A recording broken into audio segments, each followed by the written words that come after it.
Hey, it's Errol, and this is Vocal Defrag. Vocal defragging is physically recording your voice, asking yourself the questions. I know it can be a difficult thing. It's like, who the hell wants to hear my voice? And especially if my voice is asking me questions, does the inner voice then say, who the hell are you to even do this? You may be taking up space inside this body with me, but why?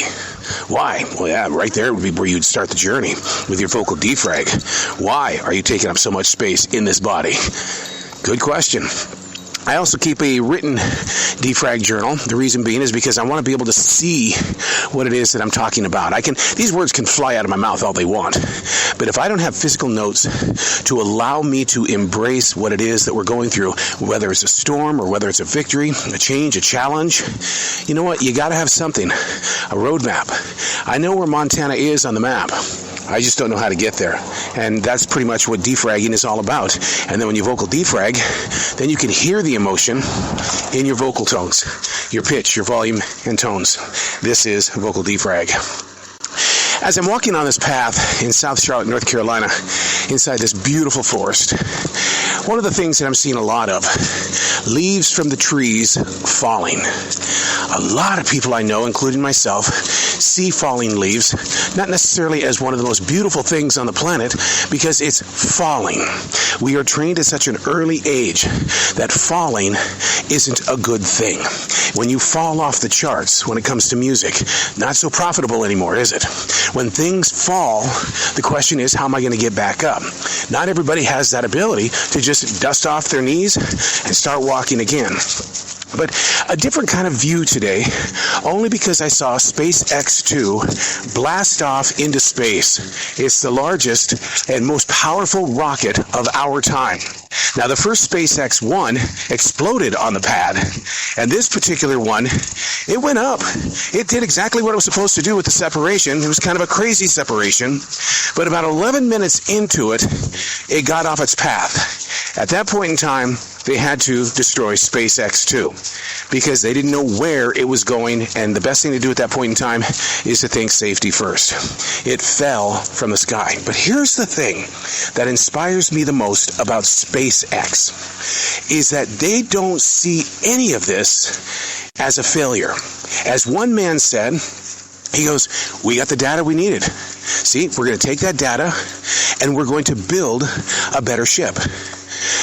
Why can't we do that as an everyday average person? That's one of the reasons why I like to vocal defrag and do a journalized defrag, because I'm taking the data, the experience, and I'm building a bigger, better, stronger self. Be it the inner core, the outer core, whoever it is that's in your life. What you want to do is you want to make yourself presentable to the many selves that you are. I always think of computer files, all of those envelopes. Those are your personalities. You're constantly storing things inside those envelopes. But when was the last time you went into your own computer and defragged that thing? Look at how many times you've got to get rid of the cache in your smartphone. Well, what about your mind, body, and soul? Do you not think that you should be doing that as well? During these moments where we fall witness to something falling, such as the leaves, such as an NFL team that's only got 1 win and 8 losses. We're seeing things fall. Why don't we start a journey of collecting the data so that we can build a bigger, better self? But what would that data look like for you? If you're not asking the questions and questioning the answers, that data might be assumption. It might be a vision, a goal. It might be something that you totally worked very hard for in college and beyond, but when you got to the part where you were supposed to be named the top dog, somebody else got it. So we fall. But do we pick ourselves back up?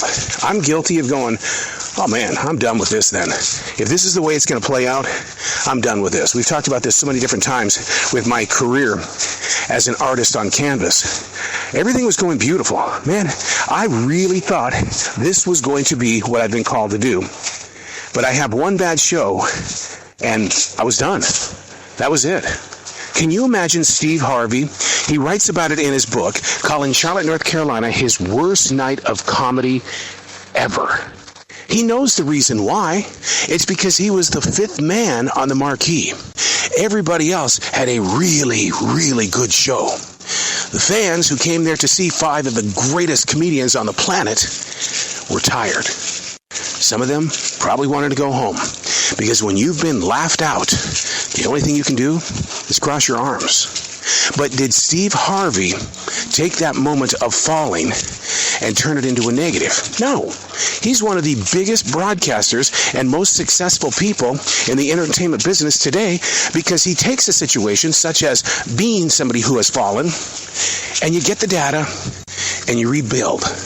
You study it. You find out that next time you go out on the road with 5 unbelievable comedians, make sure you're not number 5. Figure out where you best fit in and turn it into a success story. Your own personal life. Where are those areas where you think you have fallen? But you know what? You didn't. You actually kind of grew. Podcasting is the same thing for me. Always taking chances. Why? Because I can. In terrestrial radio, I took chances as well. And I found myself in meetings many times being told, back it down. But here's the thing they always used to tell me. We like you taking the chances. That's who we want on our team. I would rather pull you back than try to get something that's not in you. Do what you're going to do, but don't overdo it. And if you think you're going to overdo it, come talk to me first, and then we'll build from that situation. So I've taken that attitude to podcasting, and that's why we take so many chances. Now I want to bring it to you.